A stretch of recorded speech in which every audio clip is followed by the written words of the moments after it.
Hi guys, Creative Katie, Karen Burchill here. Welcome to an art journal tutorial. I love this stained glass look. Now today, normally I work in my Canson Mixed Media 7 by 10, but I'm going up a size. This is 9 by 12. And this one, because it's larger and so it fits on my work surface, I'm going to show you how to take it out of the coil. Now you just very carefully pull the coil back. You don't want to deform the coils in any way or yank them too much. You're going to take off the back cover first and then the front cover and then all the pages. So here's the back cover or the front cover. So the back goes first, then the front cover, and then just very carefully just pull it a little bit, and pull them off, about pages at a time. You won't be able to do more than that because you'd have to open it too widely. You don't want to stretch out the coil. You just want to open it just enough to get out all the pages. So, like I said, about 7 pages at a time, 10 pages at a time as you go, very carefully. Now, the reason I'm doing this is one, for my surface, it's easier to work on a flat surface, so I can take the page out. The finished pages will not get gunk on them as well. So once you get to the end, take the coil off. So, and then take the coil and the covers and put this in a place that you're not going to forget. So here I have the one page and it's flat on my glass media mat and I am putting a coat of gesso. Now I've taped off the coiled section to get that straight edge that I always love, but I'll be playing with that to see if that's really necessary. So here I'm putting a coat of white gesso on the page and I'm applying it a little bit thicker than I normally would. And before it dries, I'm grabbing some shelf liner and I'm stamping into the wet gesso. This is providing a little bit of texture and an interest to the background. And now I'm stamping with the white gesso, and that's giving a different look. It's a very subtle textural element, and you can only see it a little bit here. So now, once that's dry, I'm grab this zigzag and diamonds. This is a Stampers Anonymous stamp, and I'm going to put a lot of stamps on here. This is from this set, and I'll list all the sets that I use to create this background with these stamps in the description box below if you're looking for some good basic stamps. Love this swirl. I'm using only part of it, turning the page. It's adding a lot of interest, a lot of marks to my background. Another Stampers Anonymous one, I think this one's called Papillon. I'm just using certain elements. My plan is to keep this fairly simple, but I want a lot of interest, a lot of things peeking through the color that I'm going to be applying. Loving this background. This is a perfect, I don't go vintage with this one, but this would be a perfect vintage background.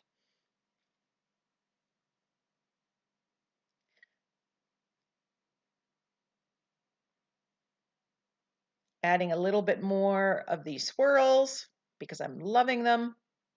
I have a thing for swirls and circles. And I'm using archival ink. Now I've placed the stained glass daisy stencil on top and I've taped it down to the page because I don't want it to move. Now I'm taking Naples yellow, bright aqua, cobalt teal, and I'm mixing it right on the sponge. Now, when you look at the stencil, there are leaves, there's the flower, and there's the background as well as the border. And I'm going to change the colors that go in each of those sections. But they all are based using the same colors. Every part of this is going to have some Naples yellow, which is going to make it very cohesive. And I want teal blue in the background. So that's what I'm doing right now. I'm concentrating on the background parts of trying to avoid the parts of the stencil that are leaves and parts of the stencil that are flowers. And I want that stamping to show. So I'm not adding any gesso, and most of the paints that I'm using are not opaque. They're fairly translucent, which is going to allow what's underneath to show through.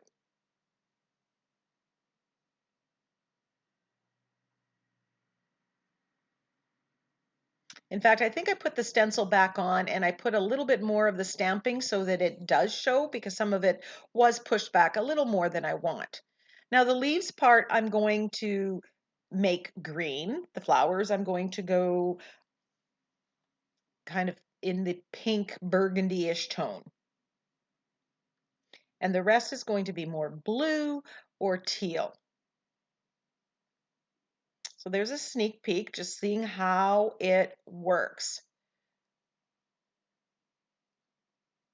This is more the traditional stenciling. Here's the Naples yellow, and I'm putting that as the base. I mean, you could make this daisy, flower, whatever color you want. And the color that I chose for it is a complementary color to what's on the background. And I know that's going to really pop, but yellow would look really, I could have left this yellow. I could have made them white. I could have made it iridescent. So now I'm adding crimson. I believe it's alizarin crimson and some deep violet. And I'm mixing the paint while it's wet.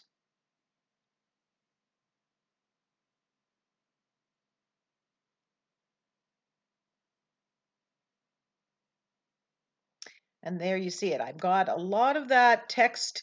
The stamping is showing through on the what's left white, and you can still see it underneath. So I want the leaves a little bit more green, so I'm adding a little more yellow to that what's blue to make sure that the leaves look like leaves.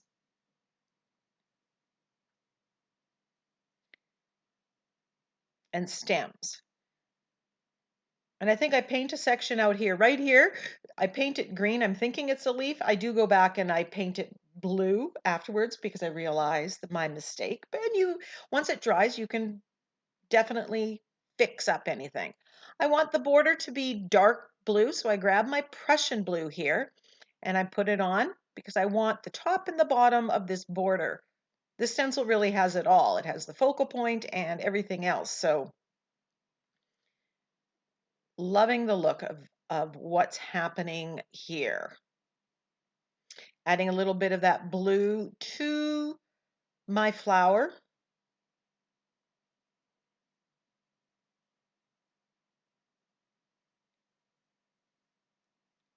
Taking a peek, seeing how if I like it.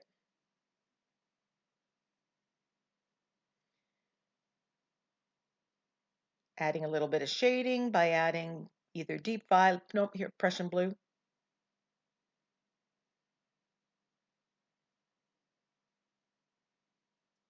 Loving the looks of this so far. Now, I don't often use stencils this way, which is the more traditional way. So I wasn't sure what I wanted to do with what's left white. I'm liking the marks that are coming through, but it's not quite matching what's in my head. So I'm edging around the sides with some black, framing the picture as I'm thinking of the next step. Here I'm shading to get that straight edge.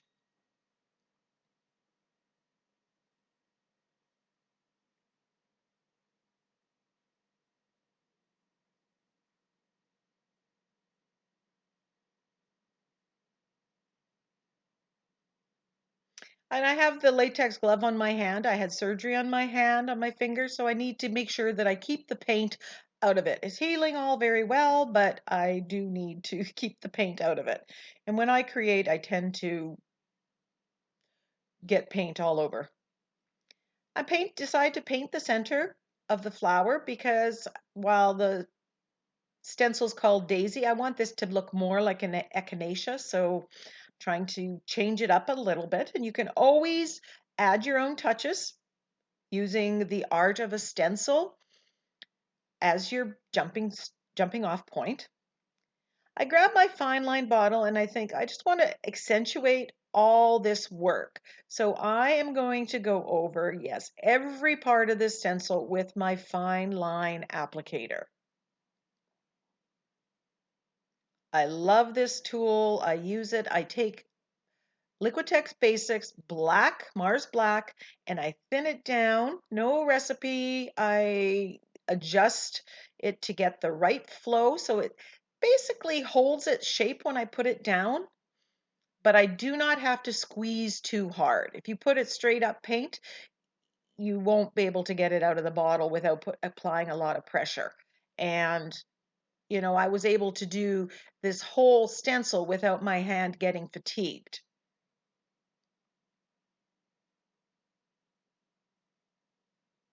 No, and I do not show you all of this. A lot of this I do off camera because you don't need to watch me do the same thing, but realize that, this video may be 25 minutes long, but the page took considerably longer. Now you could adjust how thick you want the lines here. You could have also used a Secura glaze pen or liner brush. Then I decided after debating that I didn't want the stamping on the white part. I wanted this to look more like the traditional stained glass or mosaic, I guess, more so than stained glass.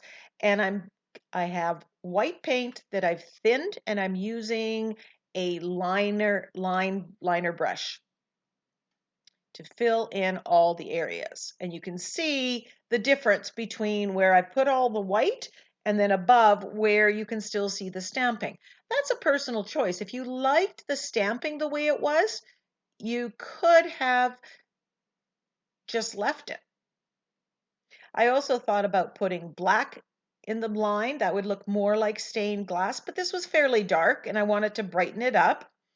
Or I was thinking about gold or bronze. I think that might have looked all right too. So every time you go, you've got lots of decisions to make, and everyone's going to give you a slightly different look. And again, I do not show the entirety of this process.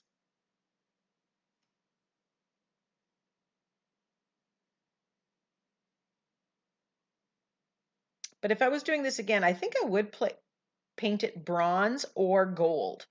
I think that would look really nice. The liner brush that I'm using, it has a really long brush, and once the paint is just that little bit thinned, it goes on really quick and easy.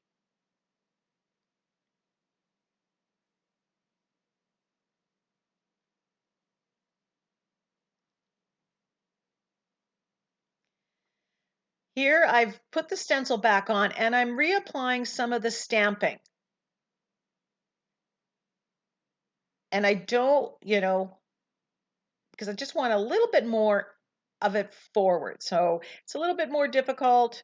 I'm putting some script just on the flowers to make them look different. And this is about fine tuning. I didn't have that idea initially. So sometimes you can go back afterwards and add some details, or you get the idea afterwards.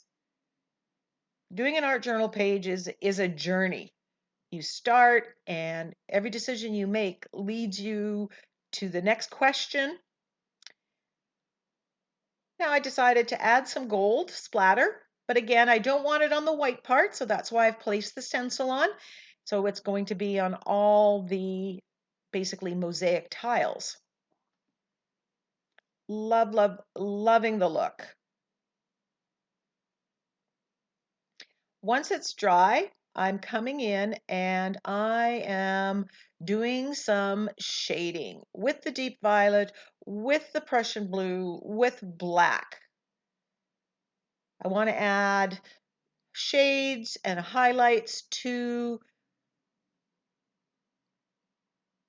what I have. I'm also, when I use the deep violet here, it's changing the color. It's kind of like glazing a little bit.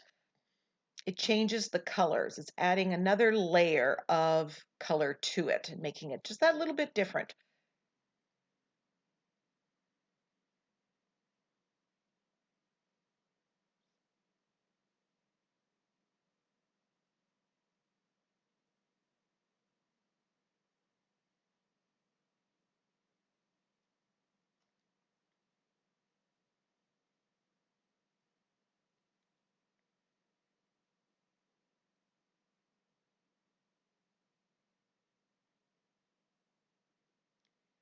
And I'm shading the leaves as well. And I just want to bring them out. I want those parts of the stencil to be a little bit more forward. So I'm giving them a little bit more treatment, a little bit more pizzazz.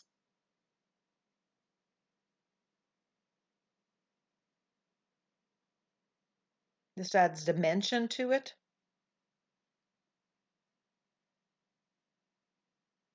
I could take that flower and, I don't know why I'm thinking Christmas. I guess maybe it's the red that kind of looks like a poinsettia. On the right, with the right sentiment or whatever, I could definitely make it give the illusion that it's a poinsettia. Just adding a little bit of shading on the side pieces around the flowers. Often if I have an idea and say, well, maybe I should do this, or how would that look? And I give it a try. And because everything underneath is acrylic and permanent, if I don't like it, I have a baby wipe in my hand and I can get rid of it very quickly and easily without disturbing what's underneath. And then I know I didn't like it. You don't risk something, take a chance, you're not going to learn new ways of doing things.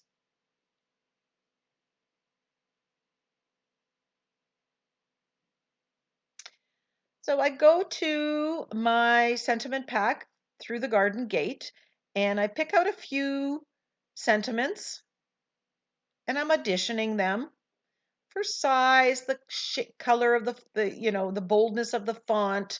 I cut apart some of them.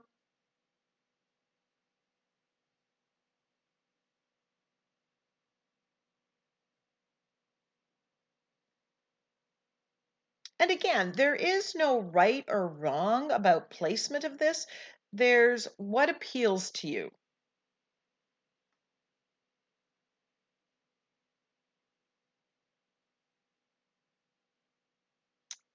So I put the ones that I don't want back in my sentiment stash keeper binder. And you can check out the videos where I show how I store them and how I organize them. And I'll put a link to where you can purchase my sentiment packs, this one or others, at ninniesnapkins.com. So I glued this one down, Be Like a Flower, Turn Your Face to the Sun. I really like the font of this one. I framed it on one of those mosaic tile pieces. And there's the finished project. I hope you love it as much as I did. Give me a thumbs up, leave me a comment, ask me a question. Until next time, keep creating.